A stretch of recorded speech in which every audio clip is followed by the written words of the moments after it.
யாருடைய உதடுகளில் ஒளிந்து கொண்டிருக்கக்கூடிய சொல் நம் வாழ்க்கையை மாற்றும் என்று நமக்கு தெரியாது. அது எந்த புத்தகத்திற்குள் ஒளிந்து கொண்டிருக்கிறது என்று கூட தெரியாது. எவ்வளவு சீக்கிரமாக அந்த சொல் நம்மை வந்து சேர்கிறதோ அவ்வளவு சீக்கிரமாக வாழ்க்கையில் மாற்றம் நிகழ்கிறது. என்னுடைய பேராசை என்ன தெரியுமா? இந்த சில நிமிடங்களில் இந்த சிறிய உதடுகளில் இருந்து உங்கள் வாழ்க்கையில் நீங்கள் தேடிக்கொண்டிருக்கக்கூடிய அந்த அற்புதமான சொல் உதிர்ந்து விட வேண்டும் என்பதுதான். என்ன சிரமம் தெரியுமா? நான் பேசுவேன் தான், உங்களுக்கான சொல்லாகத்தான் அது இருக்கும். ஆனால் யாராவது லேட்டாக வருவாங்க, அவங்கள வேடிக்கை பார்க்க திரும்புவீங்களா? அது அப்படி போயிடும். மறுபடியும் அது ஒரு சுற்றி யார் வாயிலிருந்தோ வெளியில் வரணும்னா ஒரு 30-40 வருஷம் ஆகிடும். வாழ்க்கையில் கவனம் சிதறுகின்றவர்கள் மிகப்பெரிய வெற்றியின் வாய்ப்புகளை இழக்கிறார்கள். அதனால் வினாடிகளை கவனப்படுத்திக் கொள்ளுங்கள். சில நிமிடங்கள் தான் பேச போகிறேன். என்ன தெரியலை, இந்த திருப்பத்தூர், வாணியம்பாடி, ஆம்பூர் இங்கெல்லாம் வந்தோம்னா ஒரு விதமாக எனக்கு ஈரல் பதறும். என்ன காரணம் தெரியுமா? என்னுடைய தகப்பனார் ஒரு உருது கவிஞர். என்ன முஷாயரா இருந்தாலும், எந்த ஒரு இந்த எல்லாரும் சேர்ந்து இசைக்கின்ற அந்த நபிகள் நாயகத்தினுடைய மீலாது நபியினுடைய நிகழ்ச்சிகள் இருந்தாலும் அப்பா சென்னையிலேருந்து புறப்பட்டு இங்கே தான் வருவார். இது இசையாலும் கவிதையாலும் நிரம்பி இருக்கக்கூடிய மண். இது சாதாரண மண் அல்ல. இது இலக்கியத்தையும் கலையையும் பண்பாட்டையும் ரசிக்கக்கூடிய மண், உயிர்ப்புடன் இருக்கக்கூடிய மண். இந்த பழமையான அந்த மண்ணில் நின்று கொண்டு என் சிந்தனைகளை கொஞ்சம் விரிக்கிறேன். புத்தகத்தை வாசிக்கக்கூடிய ஒரு வாய்ப்பை தமிழக அரசு தொடர்ந்து தமிழக மக்களுக்கு புத்தக திருவிழாக்களின் மூலம் தந்து கொண்டிருக்கிறார்கள். பப்பாசி நிறுவனத்துடன் சேர்ந்து நிர்வாகத்துறை மிகச் சிறப்பாக இந்த விழாவை முன்னெடுத்து கொண்டிருக்கிறது. நானெல்லாம் இன்றைக்கு இங்கு வந்துவிடவே முடியாதபடிக்கான உடல் நல நெருக்கடி. என் முகத்தை பார்த்தாலே உங்களுக்கு தெரியும். ஆனாலும் புறப்பட்டு வந்ததற்கு ஒரு காரணம் உண்டு. புத்தகங்களையும் இந்த மண்ணின் மக்களையும் கல்வியையும் புத்தக வாசிப்பையும் நேசிக்கக்கூடியவள் நான் என்பதற்காக எல்லா தடைகளையும் கடந்து உங்கள் மத்தியில் சில வார்த்தைகளை சுமந்து வந்திருக்கிறேன். இப்போ நான் பேசுகிறேன், சில பேர் ரெக்கார்ட் பண்ணுறீங்க, சுவிட்ச் ஆஃப் பண்ணிடுங்க. அரை மணி நேரத்தில் யூடியூப்பில் வந்துடும். நம்மளை விட லைவே போயிட்டுருக்கு, நம்மளை விட சூப்பராக எடுப்பாங்க. இதில் என்ன தெரியுமா பிரச்சனை? நான் பொதுமக்களுக்கு சொல்கிற ஒரு விஷயம் என்ன தெரியுமா? இது வரைக்கும் என்ன எதில் பார்க்குறீங்க? இன்றைக்கும் இதுலேயே பார்க்கணுமா? நேரில் வந்திருக்கேன்ல, சுவிட்ச் ஆஃப் பண்ணி போட்டு ஃபுல்லாக கேளுங்க. உங்களுக்காக தான் வந்திருக்கேன், உங்களுக்காக மட்டுமே வந்திருக்கிறேன், பேசுவதற்காக வந்திருக்கிறேன். பாருங்க, புத்தகம் இருக்கு இல்லையா? நான் யோசிச்சு பார்த்துருக்கேன், என்னுடைய வாழ்க்கை எப்படி தொடங்கியது. எவ்வளவு எளிமையான மனிதர்கள் என் தாயும் தகப்பனும். தமிழ் சூழலே கிடையாது. ஆனாலும் இவ்வளவு தூரம் புறப்பட்டு வந்ததற்கு என்ன காரணம்? அந்த ரகசியம் ஒன்று உண்டு. சென்னை பல்கலைக்கழகத்திற்கு கீழே இயங்குகின்ற ஒரு 70 ஆண்டுகள் புகழ்பெற்ற ஒரு மகளிர் கல்லூரியில், இப்படிப்பட்ட ஒரு கல்லூரியில் இணை பேராசிரியராக பணிபுரிகிறேன். முனைவர் பட்டம் பெற்றிருக்கிறேன். பேச்சுக்காக 31 நாடுகளுக்கு மேல் பயணம் செய்து கொண்டிருக்கிறேன். ஒரு டிக்கெட்டையும் சொந்த செலவில் வாங்கினது கிடையாது. இப்போ வந்துட்டு போகிறதுக்கும் நிர்வாகம் தான் காசு கொடுக்குது. எப்படி இது? ஏன் வாய்க்கிறது? என்னுடைய அம்மாவிடத்தில் யாரோ, என்னுடைய அப்பா வீட்டுக்கு போகும்போது நிறைய போர்வைகள், துண்டு இருக்குல்ல, இப்படி இங்கே போத்தலை, சாதாரணமாக போடுவாங்கல்ல போர்வை, பொன்னாடை, அது நிறைய கொடுத்து அமைச்சிருக்காங்க. நிறைய பெண் குழந்தைகளாமே உனக்கு இதை எடுத்துகிட்டு போன்னு. எங்கள் அம்மா என்ன பண்ணியிருக்காங்க, அதை வாங்கியிருக்காங்க. இப்போ கூட சொன்னாங்க என் தாயார், அதை வாங்கி கையில் வச்சுட்டு யாருக்கோ பொறுத்துன்னு அதை கொண்டு வந்து கொடுக்குறீங்களே. இப்படி கேட்டிருக்காங்க அப்பாட்ட. இந்த பாரு அதில் நடுவில் எந்து அப்படின்னு அப்பா சொல்லியிருக்கார். அந்த ஒன்றை மட்டும் எடுத்து வச்சுக்கிட்டாங்க அம்மா. மற்ற 4ஐயும் பயன்படுத்தாமல் அப்படியே வச்சுட்டு, இந்த மாதிரி என் புள்ள சொந்தமாக எப்போ வாங்கும்? இந்த ஒரு கேள்விதான் பிரபஞ்சம் குறித்து கொண்டது. மாபெரும் சபைதனில் நீ நடந்தால் உனக்கு மாலைகள் விழ வேண்டும், ஒரு மாற்று குறையாத மன்னவன் இவன் என்று போற்றி புகழ வேண்டும் என்று அவங்க குழந்தையே பிரபஞ்சம் தூக்கிருச்சு கையில். நினைக்கணுமே, பெரிய விஷயங்களை நினைக்க வேண்டும் என்றால் எங்கிருந்து தொடங்குவது? எது நமக்கு மனத்தடையாக இருக்கிறது? நான் எப்பவுமே யோசித்து பார்ப்பதுண்டு, பெரிய விஷயங்களை ஏன் யோசிக்க மாட்டேங்கிறோம், சின்ன விஷயங்கள்ல ஏன் சிக்கிறோம்? இப்ப பாருங்க, இப்ப வரோம் போட்டோ பிடிக்கிறோமா, சினிமா துறை கலைஞர்கள், அரசியல் தலைவர்கள், செலிபிரிட்டிஸ், இவங்களுக்கெல்லாம் செல்ஃபி எடுக்கிறோமா? அந்த ஸ்கிரீன்ல 2 பேர் வராங்களா? அதுல ஒருத்தர் புகழ் பெற்றவரா இருக்கிறாரா? அது ஏன் நீங்களா இருக்கக்கூடாதுன்னு சொல்லத்தான் வந்திருக்கேன். அது ஏன் நீங்களா இருக்கக்கூடாது? எனக்கு எப்பொழுது தெரியுமா இந்த வைராக்கியம் வந்தது? தோன்றீர் புகழோடு தோன்றுக, அகதிலார் தோன்றலின் தோன்றாமை நன்று. ஸ்கிரீன்ல என் மக்கள் இல்லையா? என் தாய் தகப்பன்மார்கள் இல்லையா? என் தமக்கைமார்கள் இல்லையா? என் தங்கைமார்கள் இல்லையா? என் மகள்கள் இல்லையா? என் மகன்கள் இல்லையா? நாம் சில விஷயங்களை சாதிக்க வேண்டும் என்றால் எங்கிருந்து தொடங்குவது? இந்த சிந்தனையை எங்கிருந்து தொடங்குவது என்பதுதான் என்னுடைய இன்றைய பேச்சிற்கான சூட்சுமம், இன்றைய பேச்சிற்கான ரகசியம். உங்களுக்கு நான் இப்படி சொல்கிறேன், 1 கோடி ரூபாய் கிடைத்தால் என்ன செய்வீர்கள் அப்படின்னு கேட்டபோது மகாத்மா காந்தி என்ன தெரியுமா சொன்னார்? ஒரு நூலகம் கட்டுவேன். பெரிய ஸ்டேட்மெண்ட், சும்மா ஸ்டேட்மெண்ட் மட்டும் வாங்கி வச்சுக்கோங்க. யாரேனும் உயர்கிறார்கள் என்று சொன்னால் கூர்ந்து கவனியுங்கள், அவங்கள பாராட்டிராதீங்க, வியந்து பார்க்காதீங்க, கவனிங்க. இப்போ ஐயா பேசினார், ஆம்பூர் கருணாநிதி ஐயா அவர்கள் பேசினார்கள். பாரதியை பற்றி பேசுகின்ற பொழுது பாரதியினுடைய எப்படி விரிவாக்கம், அவனுடைய கவிதைகளில் எப்படி விரிவாக்கம் செய்து கொண்டே அவன் போனான் என்று பேசுகின்ற பொழுது எனக்குள் அந்த கவிதைகளின் ஊடாக நான் பயணம் செய்ய தொடங்கினேன். எனக்கு சில கருத்துக்கள் வந்து சேர்ந்தன. தெரிந்திருந்த காரணத்தினால் பேச்சாளர்களுடைய பேச்சை என்னால் கனெக்ட் பண்ண முடிஞ்சது. காணி நிலம் வேண்டும், பராசக்தி காணி நிலம் வேண்டும் அவர் சொல்றார். அவர் சொல்லுகின்ற பொழுது அடுத்தது சொல்றார், வல்லமை தாராயோ இந்த மாநிலம் பயனுற வாழ்வதற்கேனா, அது அவருடைய அறிவின் விரிவாக்கம்னு அவர் சொன்னார். அவருடைய அடுத்த தலைமுறை தான் நான். தம்மில் தம்மக்கள் அறிவுடைமை. எனக்கு வேற மாதிரி தோணுச்சு அந்த வார்த்தைக்கு விளக்கம். என்ன விளக்கம் தெரியுமா? காணி நிலம் வேண்டும், பராசக்தி காணி நிலம் வேண்டும், அங்கே தூணில் அழகியதாய் நன்மாடங்கள் துய்ய நிறத்தினதாய் அந்த காணி நிலத்திடையே ஒரு மாளிகை கட்டித்தர வேண்டும். இப்படி பேசுறார் பாரதி. பாரதி பேசுவதை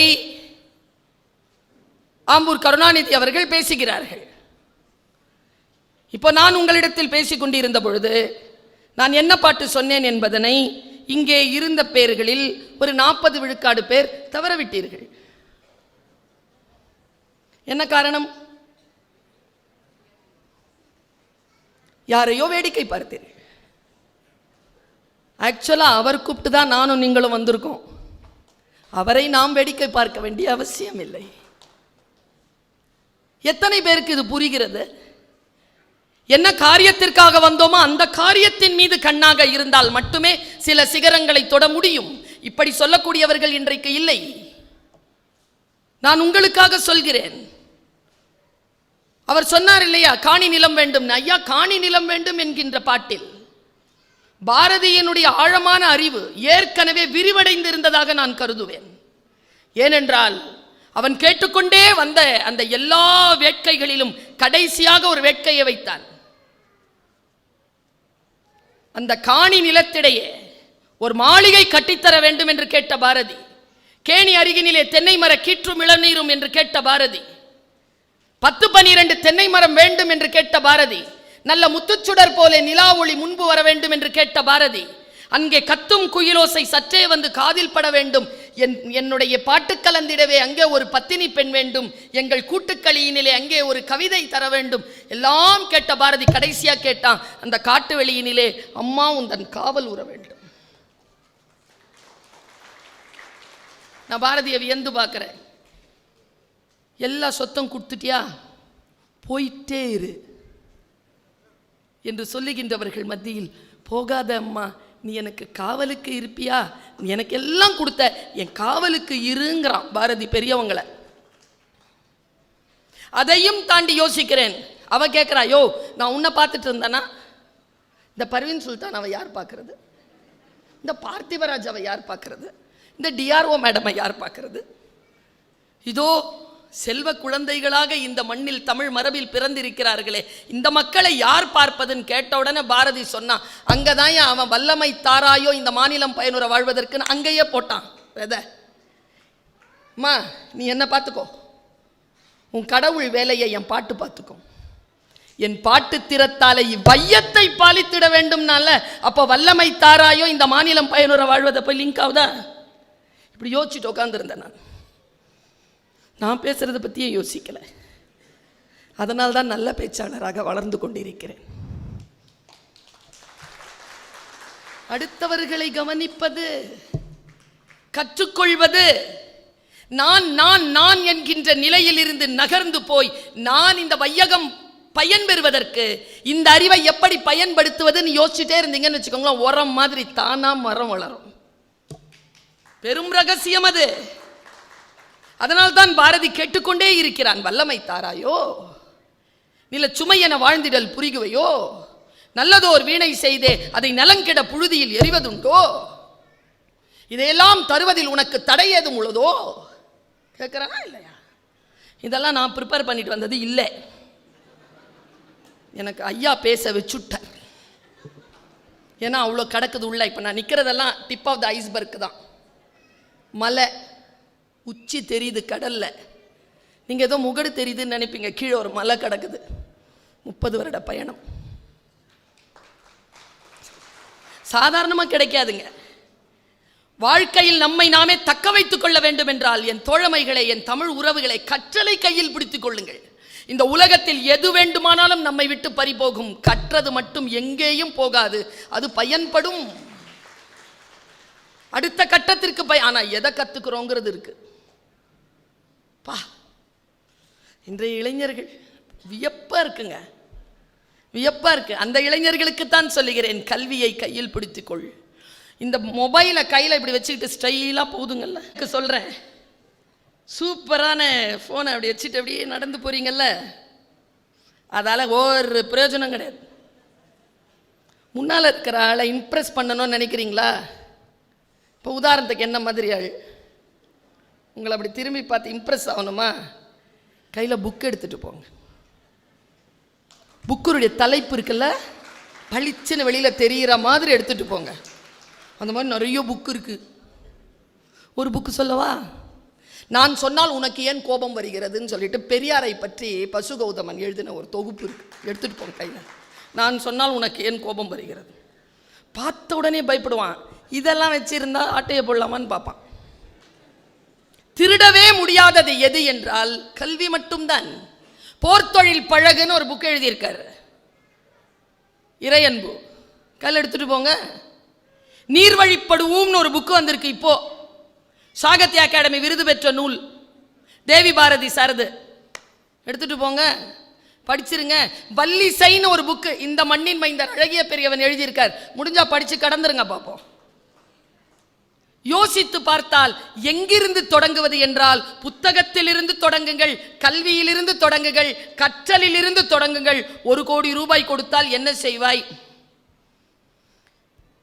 ஒரு 10 ஏக்கர் நிலம் வாங்கி போடுவேன் அப்படின்னு சொல்லாம ஒரு நூலகம் 10 ஏக்கர் வராதான் மேடம்? சரி மேடம்.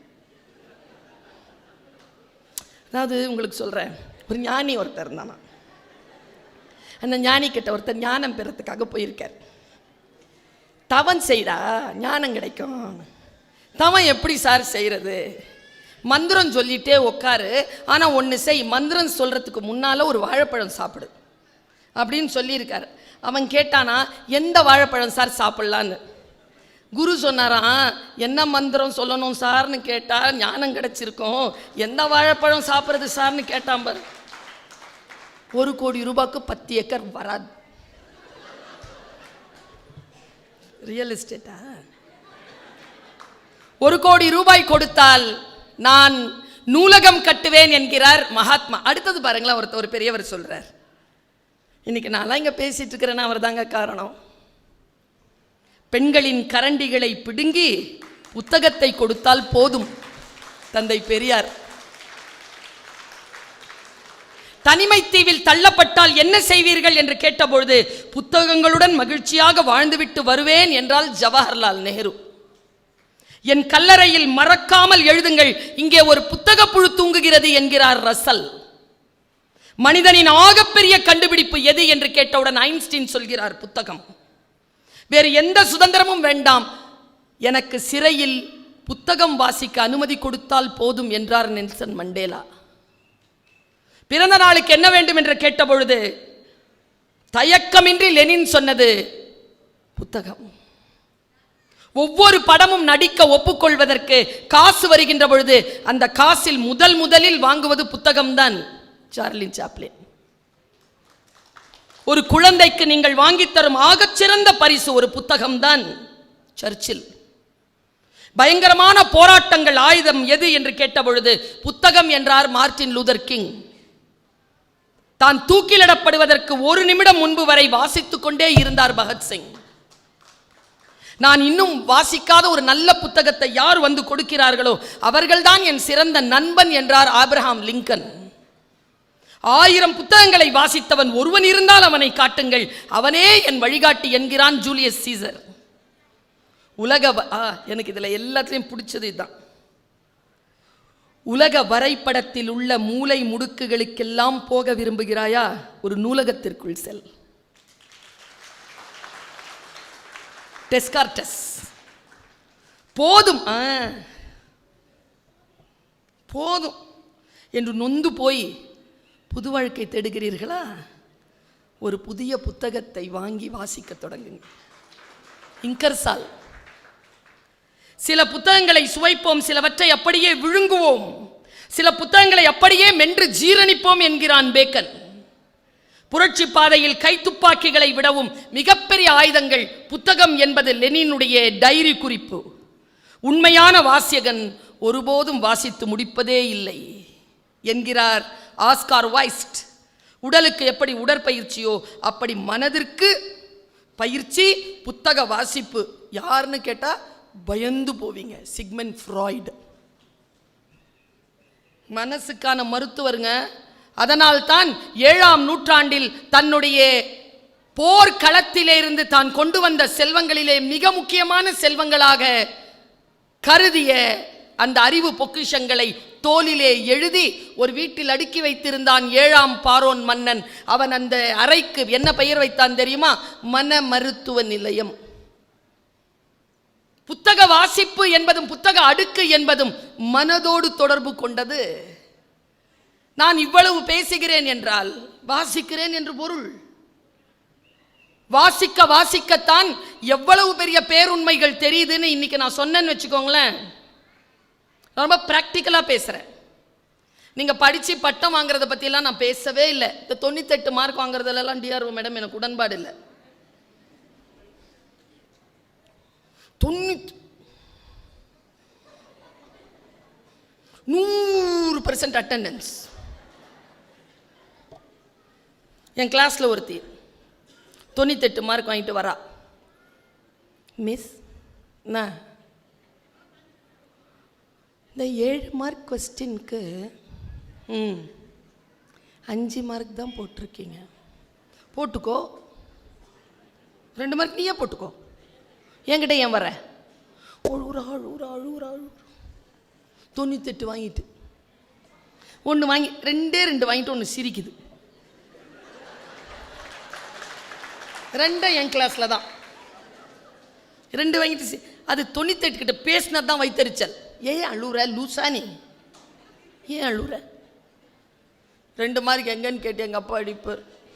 சி என்கிட்ட இருக்குன்னு சொல்லு.